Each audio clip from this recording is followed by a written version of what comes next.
بسم اللہ الرحمن الرحیم۔ السلام علیکم ورحمۃ اللہ وبرکاتہ۔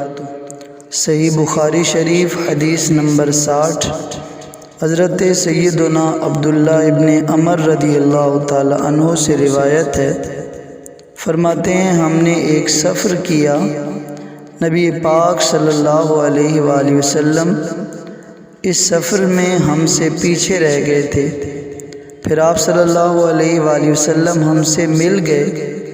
اس وقت نماز ہم سے مؤخر ہو گئی تھی اور ہم وضو کر رہے تھے۔ ہم اپنے پیروں پر مسح کرنے لگے۔ آپ صلی اللہ علیہ وآلہ وسلم نے بلند آواز سے 2 یا 3 بار فرمایا، بے دھلی ایڑیوں کے لیے آگ کا عذاب ہے۔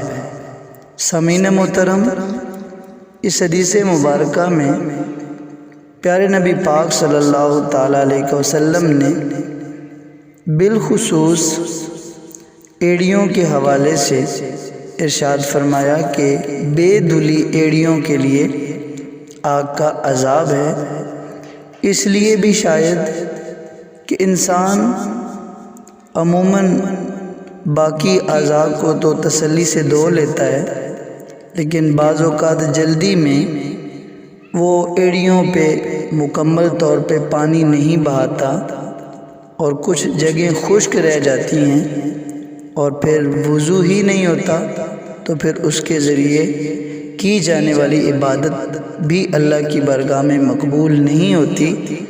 اس حدیث مبارکہ سے یہ بات بھی ثابت ہوئی کہ وضو میں پاؤں کو دھونا یہ فرض ہے، کیونکہ اگر پاؤں کا مسح کر لینا کافی ہوتا تو آپ ان کو دوزخ کے آگ کی وعید نہ سناتے۔